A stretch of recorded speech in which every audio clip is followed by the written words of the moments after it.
know my homes. And I'm here. They know my Wamunyoro home. They don't need to lay me on the road. Let them just come here, and if you have committed a crime, they can come and arrest me and take whatever action that they want to take. That is the end of the statement. Ikoswali? Yes. Yes. Have you been summoned by maybe an investigative agency? There are concerns that maybe you've snapped some. I have not been summoned by anybody, and I'm waiting if there is any summon. What happened is that they wanted to plant weapons in my convoy, and they wanted to use chemicals so that they can paralyze our brain the way they did to Kenneth Matiba.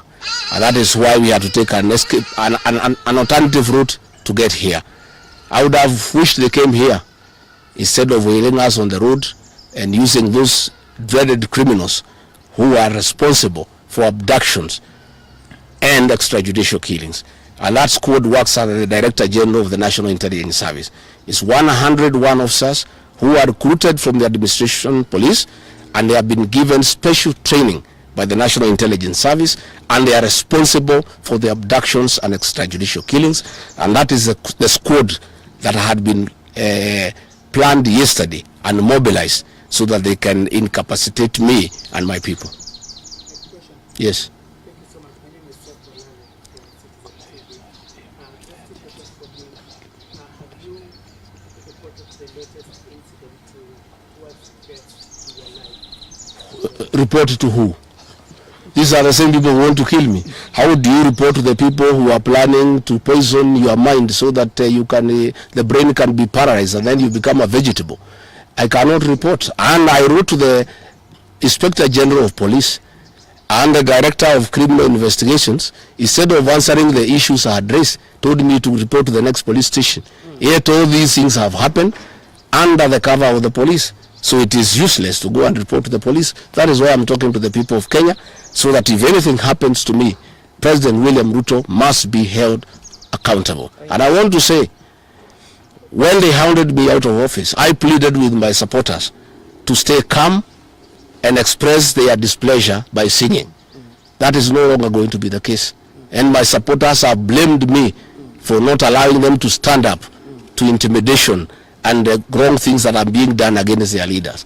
Therefore, our supporters are on high alert, and they will be part of the leadership and ourselves who will be resisting impunity and intimidation by William Ruto and the government. Oh, yes. You've been on record in church in Gachagua yesterday saying you were misquoted.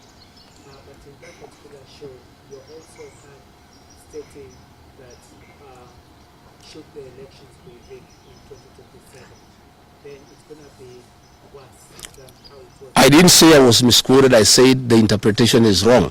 People are not interpreting what I said correctly. Mine is a cautionary statement. And history is very important. During the finance bill of 2024, I did caution President William Ruto and the cabinet that it will bring problems because I listened to the people of Kenya. When a member of parliament from Rift Valley says that even if the votes are not enough, they will know how to manufacture them. When another leader from Rift Valley say they can rule for 24 years. These are the things that have put the people of Kenya on notice, and people are speaking. And as a responsible leader, I must caution IBC that the people of Kenya are saying, please don't try. And we are saying we must draw parallels from history. And all I was saying is that that has happened before in 2007, and it is possible it can happen now. And I was asking IBC to be patriotic enough to make sure they don't put the country into a crisis. That is all I did. I did not ask anybody to cause violence. I did not say people will fight each other. I just said, let's be careful. This has happened before, and it was bad. And from the way people are speaking, it could be worse. That is what I said. Yes, Waweru. On allegations of being could you or any members of your security detail be armed beyond what security officers would term as normal? No, I am a licensed firearm holder. I've been licensed as a firearm holder from 1995. officers who helped me are licensed firearm holders within the provisions of the law. We don't carry any illegal weapons. In this country, civilians are allowed to have firearms. And since the government withdrew security around me, and there has been so many attacks against me, it was my responsibility to put up a team of civilian firearm holders to escort me around. And there is nothing that is illegal, and there is nothing that is wrong. Tumesikizana? Asanteni sana.